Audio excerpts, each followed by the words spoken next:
Hola, hola, ¿cómo están? Buenas tardes, ¿cómo estás, Gaby? Muy bien, muy contenta. Es un episodio más de Real Estate Talks. Estamos en los estudios en Downtown Austin. Así es, aquí estamos estrenando estudios más cerca de Downtown. Tenemos una gran invitada que ahorita Gaby les va a presentar. Tenemos a Diane Myers. Les quiero recordar que si les gusta lo que están escuchando, nos ayuda muchísimo que le den clic a la campanita, que le den follow. Estamos en YouTube, Spotify, Apple Podcasts. Es súper importante para nosotros, por favor, porque eso nos ayuda a estar en los oídos de más personas. Entonces nos sirve mucho.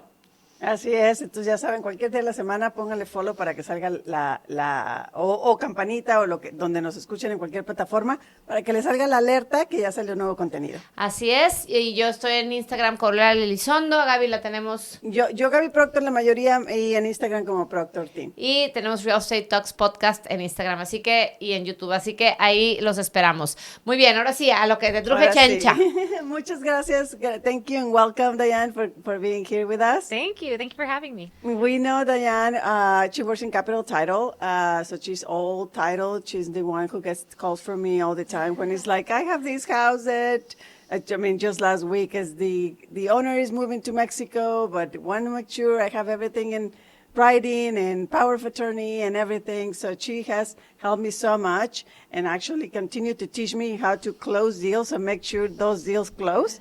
That we wanted to have you here to explain us a lot about title company because especially from countries where we come from, the way we close on a property is different. So Totally different. and so people sometimes when they're coming from there, they even ask me what a title company is or what do they do. So let's start like almost one-on-one.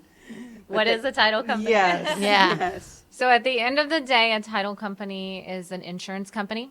And we're going to issue the buyer an insurance policy that they are the sole rightful owner of the property without any liens on it. So 2 owners back, their grandparents or great-grandparents can't come back and say, wait, that was my property, or the grandkids or aunts and uncles, anything like that, can't come back and say, this is actually my property, you don't own it. So to close out a title company, we do all the research, the due diligence to make sure everything is as it should, all the paperwork was done properly, and that you are the rightful owner. Now, if somebody does come back and says, hey, that was my grandma's property, I own it, the title company then steps in and takes on that legal expense and fights that battle in court to make sure that you are still the owner. It's so important. I loved how you explained it. Like, I never thought of it as an insurance company. Like, it's like for me, because I compare it to how we do it in other countries in Latin America, that es el notario. So normalmente lo hacen los notarios. But so when someone's closing on a property, you issue a title policy, right? Yes, That's correct. the end result of your work, correct? The title policy. And that policy is good for the entire time that they own the property. So basically it's saying from the day of closing backwards, nothing else matters. So if I'm the buyer and I'm buying this property, if liens were filed before, if there were past heirs, anything like that, they can't come back and take my property. The title company would step in and handle all of that. For how long have you been doing this, Diana? 24 Oh years. my God. Oh my God. Yeah. So you've seen it all. Seen it all. Seen a lot, yes. There's all kinds of scenarios, all kinds of stories that come up. We deal a lot with heirship Yes. Okay. things that where somebody wants to sell the property, but it was great grandparents' property, and they never transferred everything properly.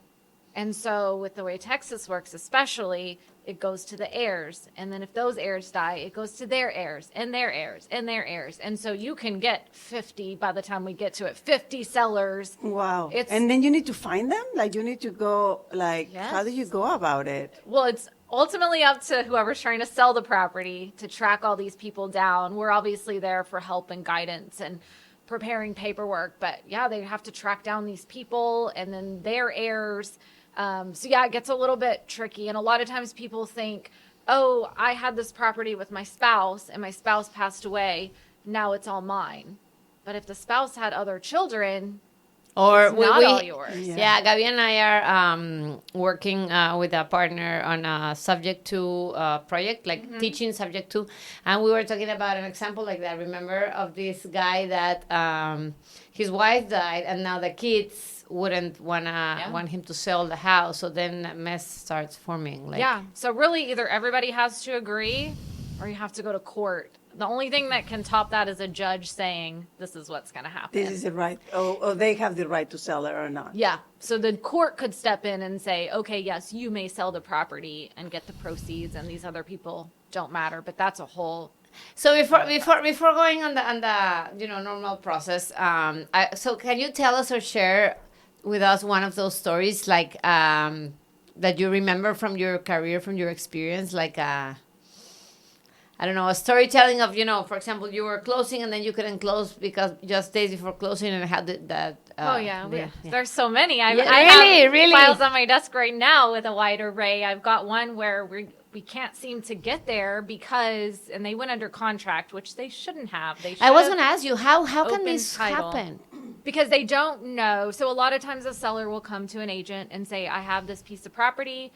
I want to sell it. Maybe the tax office has put it in their name because they're paying the taxes on it. And so you don't have any reason to think anything And the otherwise. agent lists it. They list it. They get it under contract, send it to us, and then we open it. And so we do all of the title research, and we go back through all of the recorded documents, the deeds, any probates, divorces, anything to figure out who the rightful owner is. Because remember, we're on the hook. Yeah. To make Yes, sure that of is course. the If right you one. don't do your job, then you're. And so one I've got on my desk right now, they went under contract, and it wasn't it was heirs and heirs, but part of it was foreclosed on for taxes, and through that they only deeded out like 1/8 of the property.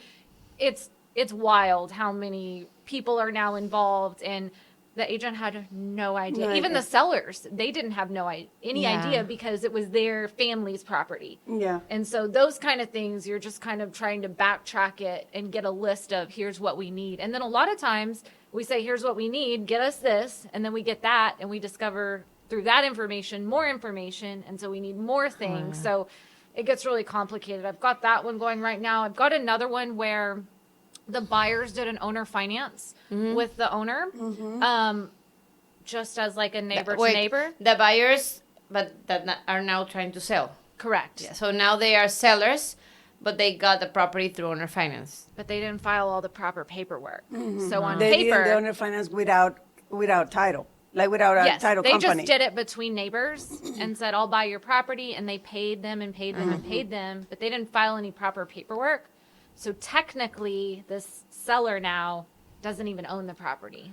The person that they owner financed it from on paper. And now they are depending on owns the the goodwill property. of the other person. Because if the Exactly. other person wanted to, be like a bad person, they would say, Yeah. no. So that's why it's, in my opinion, of course, I work for a title company, but I would never purchase any Anything. property Without without having going. You title. just don't know. There could be an heir lingering out there. Maybe the person you're talking to isn't actually the rightful legal owner of it. And Yes. then what are you going to do when you sell it? You can't. And that's when a lot of scams happen too, because like I had a client who told me, exactly same situation. I bought it dueño, I bought it owner finance from a family member. So, but the family member wasn't wanted to give Who, them you wrong. or your client? Like the buyer, the end up buyer. I've been paying for 10 years, and now they're coming back telling me that there was somebody else coming trying to get the property from them. So they didn't even know. So sometimes it's not that the seller wants to do something wrong. Right. It's just that they don't know. So it is important to close, even if it's under finance, even if it's with that policy in place, because that policy you can come back and say, yeah. help me out to fight this. And now with owner finance being a more, especially in this market, a more common way of buying after, the market Yeah. changed, how open do you see title companies doing it? Like, do they treat it as like a normal transaction? We treat it as a normal transaction. We actually have in-house document preparation attorneys. And so they will draft all of those legal documents to make sure. So they'll draft a note and a deed of trust, just like you would if it was regular financing. So that way the seller is still protected if that buyer doesn't pay. They have foreclosure rights based on the documents that are filed. but that in buyer, title's actually transferred to their name. So they could sell it if they wanted to. So and this is for our listeners, so if you have a property that you want to sell owner finance, just to have more options to get the price that you want to get, because not everyone wants to sell owner finance, but then sometimes that's the only way you're going to sell and get the price you want.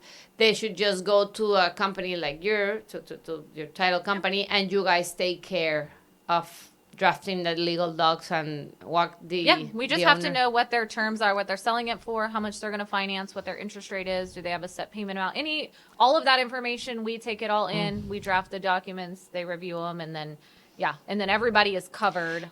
And that has to be done before they have it under contract, or not the paperwork part of it. That comes after it's under contract. Really, before it's under contract, you're really just making sure that who our seller is actually has the right to sell the property, and they're the owner, and then also that they don't have any other liens on the property. I've got another file on my desk right now that You have fun. yes, files I know in that. there I love to hear. I'm like, it's I love funny that you storytelling, say so. fun. I do not call them fun. Yeah. It's a sad situation. The seller is actually incarcerated, and so his sister is trying to sell the property for him. She has power of attorney, which is fine. She can do all of that, but she didn't know that he has a second mortgage on the property. She knew he had his first mortgage, but he took out a second mortgage, so she didn't know that. And then also he had gone through a divorce, and the ex-wife ended up suing him and got a judgment against him for almost $90,000. So that showed up on title. So now we have your first mortgage, your second mortgage, a judgment for $90,000. And then he hasn't been paying any of his debts. And so now all these credit card companies are filing civil suits against him, and those are getting filed. So all of that comes up in our title search, and all of that has to be taken care of. So now his sister is having to... But you only see that once a house is under contract. No, you can open title before. Yeah, that's why I ask what I ask. Like, look at it as someone that wants to sell a property, like the sister of this person. Before having it under contract, she could go to you and say... Yes. Yeah, Okay. Yeah, and we always suggest that anytime if you have a mention of a death, a divorce, it's maybe maybe your sellers didn't buy the property directly in the last few years or something. Maybe they got it from their parents or something. We always suggest open title, which you can open title on to search for liens and anything on anything, but we suggest that. Or if you know that your client maybe has some financial difficulties, maybe some judgments were filed, anything like that. It's much better to get ahead of that, because now in this one, they're under contract, and I don't think they're going to have enough money to pay all of that. They're upside down. Yes, and they don't have the money to bring to closing, so now it's about to be a dead. So I wanted to tell a couple of stories that happened to me, and one with you, Diane. But like the first one is the owner finance. We were under contract. We as a buyers, like it was You and your husband. like investment property on a condo. It was a regular loan, and then halfway through the transaction, it fell through because the loan officer, it was something with the HOA. So the complex become unwarrantable. So a regular loan cannot be done. So we approached the owner, and I said, you're not going to be able to sell it to me or to anybody, because the condominium, the whole thing is unwarrantable. So he was like, okay, I'm willing to sell it to you owner finance. Just give me this down payment. So we go back to title, and I say, okay, the seller, the finance addendum is going to change, and now they prepare the documents. Well, before it was just the lien with the lender, so it can be changed it's in the contract, but it has to be that paper that title knows how to draft those documents, those legal documents. And then the other one, it was like what you mentioned about the judgments, like Chad, my husband, closed a deal with Diane, and then during that title closing, when they opened title, they found a judgment for a lien. I think it was the Austin Independent School District for a teacher who, it was very unfortunate for the seller, but they found it, and they were able to see, okay, what needs to be paid, if it has to be paid the whole thing or this X amount. So they also help you, both the agent and the seller, to navigate the specific liens for specific ways to go about it, so you can take it all the way to closing, how much escrow she has to hold for that, and now he's selling another property. So we for sure closing with Diane because she knows the whole thing, and then she already has money in escrow for that judgment, so that's second A ver, vamos a property. regresar con la audiencia a hablar del escrow. O sea, porque va a cambiar el escrow de acuerdo a cómo esté la situación. No, it's because in this case, I don't know if you want to explain it, but in this case, she was responsible for that lien, so she has to hold money on behalf of the seller. The Ya, seller que ese didn't. es el escrow. Yeah, the seller didn't want to just pay off that lien because he had been He's in previous fixing it, communication yes. and they were going to give him a discounted amount, but he couldn't get all the paperwork. So instead of holding up the closing, we were able to hold that money, from him. We're holding it in our account. That way, if they come and say, give me the money now, or we're She going has to, it, yeah. Ajá. we can give it to him. But otherwise, so while he's negotiating that, we were able to still close, but we just held on to, so we still have some of his money while that's still getting worked out. So we're holding it in escrow. In escrow, and that's what escrow means, they're holding it. And now he's closing another condo, but because she already has all the paperwork and knows everything about When that you say he's judgment, closing another condo, is the same seller? same seller. The same seller. Same Because seller. cuando explicaste, te hacía como que Chad y tú como que iban a comprar otro condo, pero no. No, el no, mismo no, seller. El mismo seller que tenía lien against him, and he's negotiating right now. He's going to close in another condo that Con he alguien has. más. Ajá, con alguien más. Pero obviamente Diane knows all the file History. and has the money already on escrow for that specific judgment. So it just makes sense to close it with somebody who knows everything, and then he doesn't have to go through that process again. And something else, people get confused on judgments. They'll tell us, this is not filed against my property. For title insurance, it doesn't matter. If it's filed Exactly. against you as a person, because ultimately that judgment holder could come back, and if they took you to court and they got awarded all of your assets, your home is an asset. Yes. And so they could ultimately take your home. So we get pushed back on that a lot. Like in this That's case, super interesting. So if someone is in a judgment and for some reason, and their home is under their name, the property could be liable for the... it could be. And so Okay. again, we're an insurance company. And so we're always going to look, what's the risk that we're going to have to shell out Later money on. for this later on. So that's a risky situation. So that's why we said, we know it's not against specifically the property, but against you as the seller.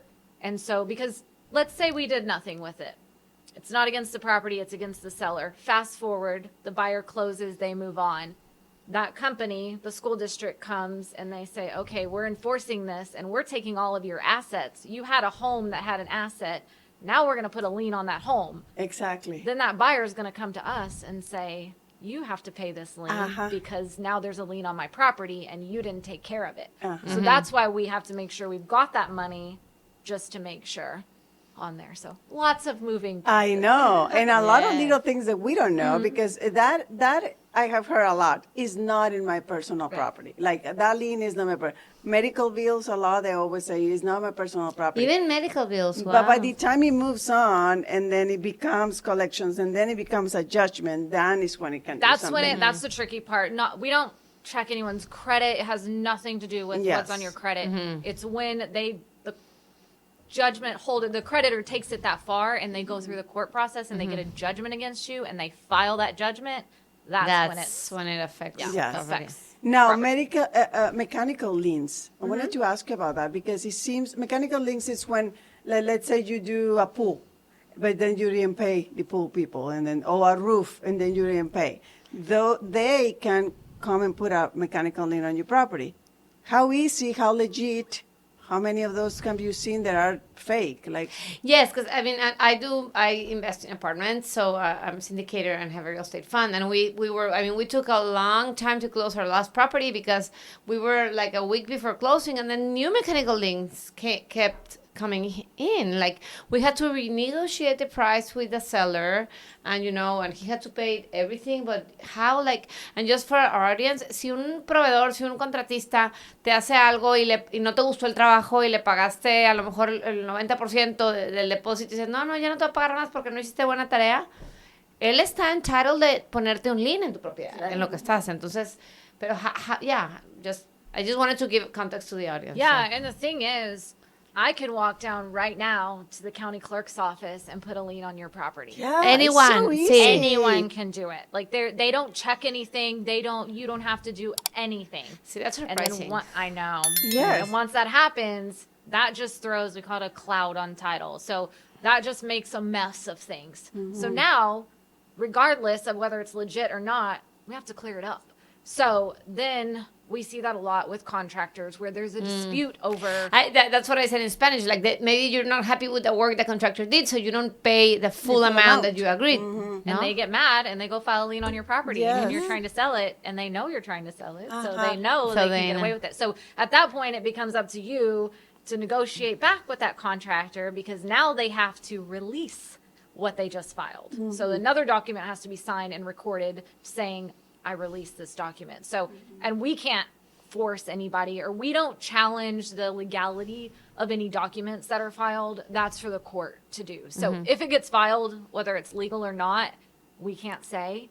It's filed. It's filed. It's there. So and you either they see it. release it or they take it to court and a judge says, Yeah. get it off of there. But again, very important for agents out there is if you are going to sell a house for somebody, make sure you open title first because then you know Yeah. everything before even going for sale. And if you know they just put a pool in or they just Yes, did an addition, you might just want to check and Double make sure. check. And we also, so we run title when either before it's listed or once it's under contract.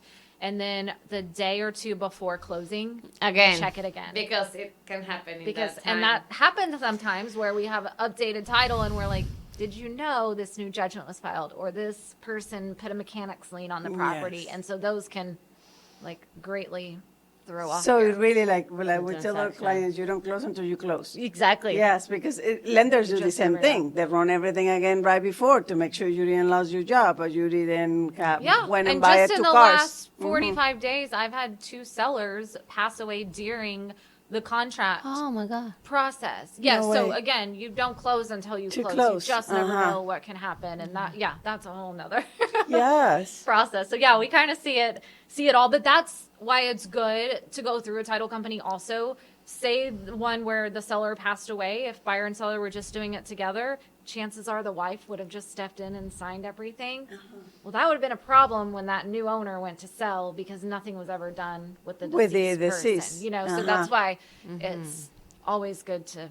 I know we trust people and take them at their word, but you just never know. You never know. Sometimes they don't even know. Right. You know, so it's A lot just of like what times that's what happened it in is, the yeah. in the back end. Yeah. So one more question about through the process, you normally get a survey and like the survey needs to be approved with you. What is the importance of having a survey? What do you look at when you get in a survey of the So property? that's part of what the title policy, your title insurance covers. I'm gonna stop you. Survey. El survey es como el mapita. Yo así lo veo, porque parece Sí, que es no. un mapita. I'm sorry, but it's, it's so different here than in Mexico. Oh, yeah. I moved to Austin 5 years ago, so Okay. I'm much newer than Gaby. El survey es literal como un mapita donde viene el terreno donde está, que Dibujado. abarca tu propiedad. Entonces, nada más quería hacer esa Y traducción. no son los planos de la casa, o sea, No nada más es el viene un plano. cuadro donde tu casa está Es como dentro si- del terreno. Exactamente.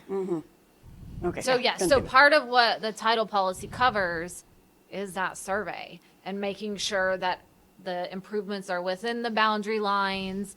That again, I had another one recently where it's a really, really old subdivision, and instead of the back boundary line being a straight line, it was at a slant. Well, the parents who owned the property forever had built an addition, and they thought the property line was straight across. They put a fence, they built something in it. Well, now the parents have passed, the kids go to sell it. We get a new survey, and that whole addition is on someone else's property. Oh my God. And nobody knew. So they had no reason to even question. Now, had they gotten a survey prior to going under contract, since they didn't have one, they would have known that they had an issue then, instead of a week before closing when the survey finally came through. So exactly same example that you just gave. It happened to me, but I was on the buyer side, and the title here in Austin didn't allow it, but then it was a title company in Houston which did. So how does that work? What is it subjective to? It is, because remember, we're an insurance company, and an insurance company, all we're doing is weighing the risk of are we going to go and have to do that? It's kind of like the same thing if you go get car insurance and you have 8 accidents in the last year. One insurance company may say, I no, won't take thank you. But the other ones that may say, sure, I'll do it. I know I'm probably going to have to defend you somewhere along the way, but I'll do it. So it's that kind of thing. We look at how big the risk is and if we're willing to cover. But why that would a amount. title company want to do the survey? No. They do the survey. They run into the same issue. This new addition is half yours, half not. So when we were closing in the here as the buyer, no, we didn't end up closing because it was kind of like for the buyer, it was like, why would somebody accept it and one no? Like, what are my risks? Right. And then the risk is that the neighbor will come and say, take off whatever you have Go there. up with a bulldozer and take it down Yes, himself. take It's it on down. his property. It's their So property, he yeah. didn't want to take the risk as the buyer, but I was surprised that our title company was able to take the risk and title and give them the title Most policy. likely what they did, the one that approved it, they probably said, we'll close this, but we will not have anything. They probably took an exception to that. So they said, yes, we'll give you title insurance, but Except for this part of the except for land. if Except for something this comes up section. because of this, you have zero coverage on that, which Gotcha. as a buyer, you wouldn't. You wouldn't it's want to very do it. risky anyway. And so that's why I always recommend my clients to always do a survey, and the buyer to do it, because you wouldn't want some properties like the last property I sold, that they didn't even have the survey because it was so old. So it's always better for the buyer to do a survey, because they are the ones that are gonna keep the property. So you don't want to trust a survey that is given to you that's 30 years old and you maybe don't know. a fence was moved. We see that often Oh, where yeah. somebody puts up a new fence, but it's on the neighbor's property. And then maybe it's not an issue today, but maybe in 5 years they sell that property and that neighbor comes and knocks on your door, your fence is on my property, I'm tearing it down. And then it's a big thing. So I'm a Yes. big fan of get a new survey just so that way I everything agree. is Yes, accurate. I And agree. then that new surveyor is actually responsible if there's a mistake on it. If you're using someone else's survey from back and back, that surveyor is going to say, I didn't give you that survey. I'm not gonna cover it." Exactly. One last question that I have. One last question. What else you got? Title commitment is something that my buyers always call me right after they get that email, because it's a written document. It's very legal. Yeah. And so what is an What does actual, this mean? what does that mean? ¿Qué es What el title commitment? means? Yes. So remember, at the end of the transaction, what we're doing is we're issuing a title policy. That's your policy that says, we are covering you. Here's your address. Here's all of the things. Prior to that, we issue a commitment to issue a policy based on that. So that initial commitment, we are telling everybody, here's the amount we're going to issue the policy for. Here's who the actual owner that we show of the property is. Here's the complete legal description of the property. Here is anything that we as the title company are not going to cover. So we put that in there. So a big one is restrictions. If the restrictions say you cannot paint your house hot pink, and you go and you close and you paint your house hot pink, and the HOA comes and they fine you, you cannot come to the title company and say, I have this fine, you need to pay for it because I have a title policy. So if you violate, that's just kind of a silly example, but to keep it simple, anything like that. So it's going to show what we're not going to cover. Like in that scenario you had with the house sitting over, 100% they would have said we are not going to cover this addition being over the property line. So that's always going to be on Schedule B. We call those the buts. We'll cover everything but what we have on Schedule B.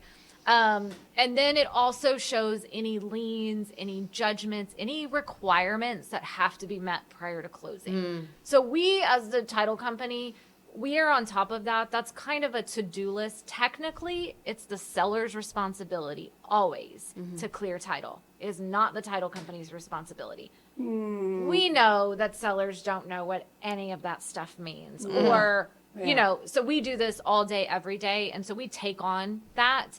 But a lot of times people get mad at the title company because something's not cleared, when really it's because the seller hasn't. So that's what it is. It's just showing the facts of the property, what's not going to be covered by the title policy, and then what has to be done prior to us agreeing to issue that title policy. And all this is very important. It's very important to understand all this because sometimes my clients are like, why are we taking so much time to close? Like the buyers, like buyers want to close us. Like even in a cash transaction, you would think you could close whenever, but that title company still needs time.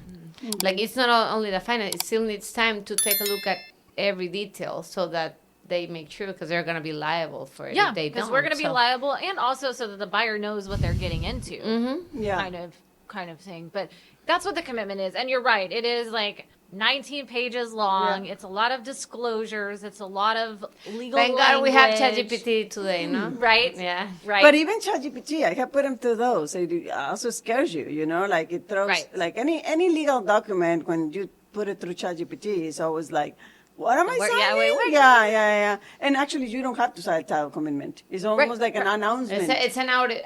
Yep, notice. It's just a notice. It's like, here's our commitment to issue a policy based on these facts.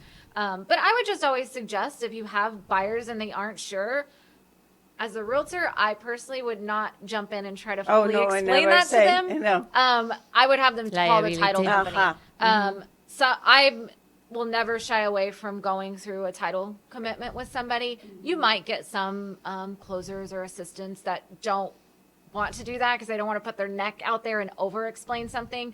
But again, I've been doing this a long time, and I know what I can say, what I can't say. I'm not giving anyone advice on anything, but just kind of putting it more in normal terms that people can better And even if understand. you list in all the liens and all that, that is not even, it's for the buyer's acknowledgement. Correct. It's not, they don't have to do anything about it. That's seller's responsibility. Yep. It's just for information. Mm-hmm. Yeah. Yeah. And then do you list, or what is the relationship with HOAs in that whole process? So technically, the HOA, again, is the responsibility of the seller. So as title companies, we have kind of taken on that role of when a contract comes in, we order the HOA, we send out that upfront payment link, we make sure it comes in on time, we get it out to everybody. But technically, the contract says the seller shall order, pay for, and deliver. Oh, So I didn't know that, and I No, do but those you know, contracts a lot. people are. I remember when I was selling my house in Round Rock, like they called me like, hey, "You own the last, I don't know, what, like $150 or whatever," and I'm like, "What? Do I own that money? I didn't know." But it was the title company that called me like, "Lala, you need to pay that off before we." I'm like, "Okay, sorry." Yeah. Like, So at the end of the day, it's the seller's responsibility. So if you're a listing agent, you want to make sure that if the title company says, "Hey, seller, you have to pay this $495 or whatever it is that the HOA says they have to pay up front," they need to pay that, because if you don't pay it in time, it just gives the buyer an out in the contract. Yes. all the way which up. is not worth it. Like, wanna do Have you that. seen contracts where buyers go out because? Oh yeah, I've seen them because they of use HOA. every single because clause. they didn't get the title commitment, or they didn't get The part of survey to on the time. commitment. They have to be provided all of those. We talked about Schedule B, the exception documents. We have to give them copies of all of those documents. So we put a hyperlink in ours so that we can say we gave it to them. Yeah. If they didn't click on it, at the end of the day, it's buyer's responsibility. But there's lots of outs that people Can take There's a lot and of use outs for the buyer, but not many from the seller, right? Yeah. But HOA, that stuff has to be ordered, delivered. If it's going to be delayed, you definitely want to extend your date on the contract so you're not out of contract. But those can get a little tricky too. We had one that we just closed where the seller put on the seller's disclosure that it was not in an HOA. They wrote the contract. It was not in an HOA. We get all the way through, and then somehow an HOA got in touch with the listing agent to let them know that they had fines on the property. They noticed it was for sale, and surprise, there was an HOA, so that could have been a little. That happened to me after closing. Oh no. So Luego, for the ¿para qué new casa? buyer, una en Un Round Rock, cliente. una en Round Rock. But it was one of those that like small communities, all communities that it seems that don't have an HOA, no indication of HOA whatsoever.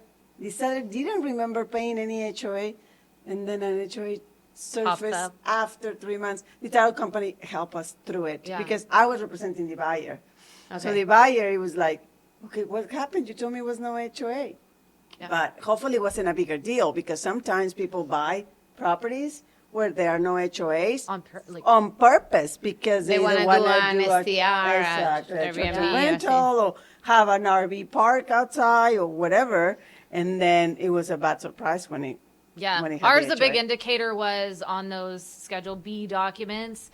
There were a whole bunch of restrictions. And typically, if they filed a bunch of restrictions saying what you can and can't do on the property, typically they have an HOA saying what you can and can't do. So we were able to figure that out. But yeah, it's So who gave you the restrictions if you weren't aware of the HOA? once we got the commitment and everything and pulled all on our commitment, we saw it. And we, like I said, we do a hyperlink with all those. We started noticing all of that. And then at the same time, one of the board members of the HOA had called the listing agent and said, they have all these fines. They're not mowing their yard. They're leaving their trash cans They out. probably don't even So know it it kind of all, exists. we're like, surprise. Yeah. So that buyer, same kind of thing. They thought they were Yeah. buying a property, not in an HOA, but it was. Yeah. Interesting. Well, Diana, muchísimas gracias por estar con nosotros. Thank you so much. It's so interesting what It's so helpful, as yes. a title company, everything that you see is super interesting and we could learn from you. Muchas gracias en verdad por estar aquí. Thank you, thank you, Awesome. thank you Well, for thank you for coming. having me. No, Absolutely. you're welcome. Yo soy Laura Elizondo Y yo soy Gaby Proctor. y esto fue Real Estate Talks.